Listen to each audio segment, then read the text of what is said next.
Ay. Whew. Sometimes when I pop up like that, Muse, I feel like I'm going to get lightheaded and pass out. Just fall over right in front of you. That's okay. It's all in the name of the art, right? And what wouldn't we do for our craft? As an actor, I can say there's not much I wouldn't do. Eek. Anyway, that's not what I want to talk about. Maybe someday we'll talk about that, but not right now. So last week, Muse, you and I talked about something that I use in my writing that I call the rule of 1/3. And if you've forgotten, it basically says I try to have 1/3 dialect or dialogue, 1/3 description, and 1/3 narration in my books. So it's even, it's nice, and it's, Anyway, I had a few people reach out to me to say, yeah, I see how that works, and it works well in certain circumstances, but what about X? And I pondered their question, and I realized that I actually have 2 formulas that I use.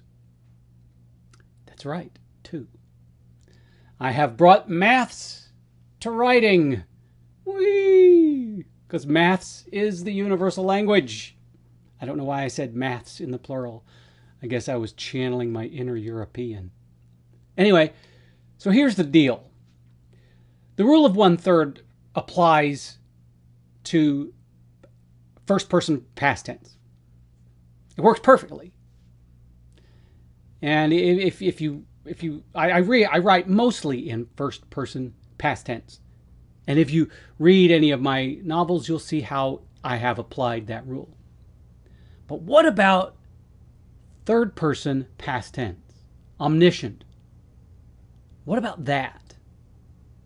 That's where the 1/3 rule kind of hits a bit of a hiccup. Because the thing is in first person past tense, your narrator is your main character. So it's really easy to apply that rule of 1/3. But if you're in third person past tense, the narrator is not your main character. The narrator is a separate entity. And if you try to force the rule of 1/3 into third person past tense, you're going to have a problem.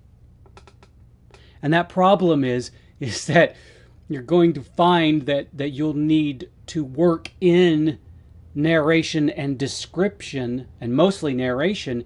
Well, you'll have to work in narration into description and dialogue, and you don't want to do that, because if you do that, all of a sudden dialogue becomes stilted, and description can all of a sudden venture into that world of purple prose that so many people hate. Yeah, it can get confusing. So here's what I do, and it's actually really simple. What I do in third person past tense is I apply the rule of 2/3. I know, it's crazy, isn't it? Why? The rule of 2/3 is really simple. I make 2/3 of what's written narration. And then I split the remaining 1/3 between dialogue and description. It's that simple. It really is. Because, like I said, when you're working with third person, you have to dedicate a little bit extra to narration. Otherwise, you're going to have trouble moving the plot forward. Now, that's not completely true, because you could effectively move the plot forward with dialogue. But if you are relying more heavily on dialogue to move the plot forward, you're starting to venture near scripts. And that's great if you want to be a script writer. But we're talking about novels. And the thing is that when you rely too heavily on dialogue, you're basically telling the reader, you've got to use your imagination more to conjure up the settings and all of this. And although some readers like that, most readers don't want to have to do your job, essentially. So when I'm writing in third person past tense, I always make sure that 2/3 of the book is dedicated to narration. And it shouldn't be hard in that point of view, because, like I said, you've got to move the plot forward. And the most natural way to move the plot forward is with narration. Now, this can also get a little trickier. For example, with my Shiro series, which I have not written in over a decade. Maybe I'll go back to it. I really loved writing in that series because it's just so fun to write.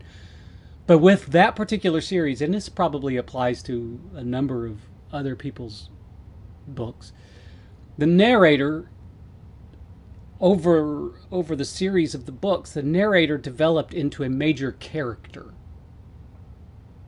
And you can see the evolution from the first book to the last book, that the narrator started out as fairly standard fare for narrators, but by the time the last book came into play, the narrator was very snarky, and the thing about that is that the narrator wasn't just commenting on the story. The narrator was commenting on the story, on the characters, on the universe, on me. The narrator was also commenting on the readers. So that narrator developed a life of its own. So I couldn't necessarily apply either the 2/3 rule or the 1/3 rule to that, because the narrator was venturing near dialogue. So it was unique. So I'm saying the reason why I'm saying that is because these aren't hard and fast rules. I don't set out when I start writing a book to say, okay, this is first person past tense, it's got to use the rule of 1/3. This is third person past tense, it's got to use the rule of 2/3. I don't do that. I just write. It just so happens that in the writing, those rules wind up applying, becoming, they organically are applied. I don't, and now, of course, as I said the last time we were talking, there are moments where I'll go back and I'll read something and I'll see, there's too much dialogue here. I need to add something. And then I have to go, okay, what is the something that I have to add? Is it narration or is it description? It depends. It depends on what's happening. It depends on the characters. But I always try very hard to make that natural. I don't force it. I don't look at a passage and say, that's a lot of dialogue. I better add something. I'll just add some dialogue tags, some description, some extra description of how the character said something. No, I don't do that. I go back and I put myself into the scene and say, what would I do? How would I see this scene? If I'm standing here talking to this other character, or if I'm doing this thing that this character is doing, what hits me? And that's really indicative of how I write most of the time. As I'm writing, I'm thinking, I'm putting myself into the shoes of the character to say, what's happening and how do I react to what's happening? This goes back to cause and effect, which I talk about all the time. And it's absolutely crucial to my writing. And I use it not just in developing a plot, because I'm a pantser, as it were, but I also use it to fill in those holes. When I see that there's a scene with too much dialogue, I start rereading it. I put myself into the shoes of the character, and I say, what do they see?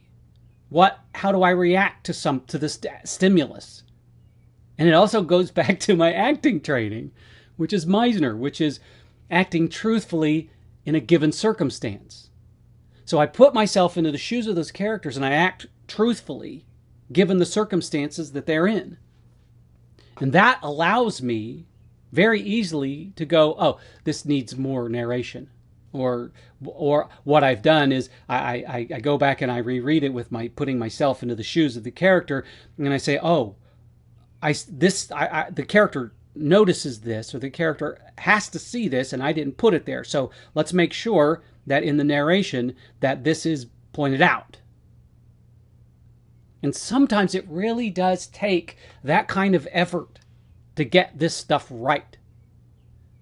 To literally, or metaphorically, or theoretically, whatever you want to call it, put yourself in the shoes of the character. And experience, not literally, metaphorically, experience those scenes. You may have to close your eyes and just picture it.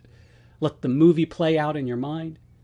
Or you can, it happens to me as I write it. I see it playing out. Just a moment ago, I was working on a small section of A Midsummer Night's Reap. And I had thought of a line. I was hearing a song in my head, and one of the things I do a lot is I intentionally mishear the lines of songs, because sometimes in the mishearing of those lines, I come up with something that's really, really clever. And twice today, I came up with something really, really clever, a line that I was like, oh my gosh, I have got to work this into the book. Both times I forgot it. Go figure. But anyway, I was working on this scene, and I realized that I had, as I was picturing, I put myself in Grimm's shoes, and I realized that something wasn't clear. And I had to figure out how to make that clear. So I put myself in his shoes, and I walked through the scene, and I realized, oh, that's what it is that I missed. That's just the easiest way to fix things. And it's also the easiest way to make sure that when you see that your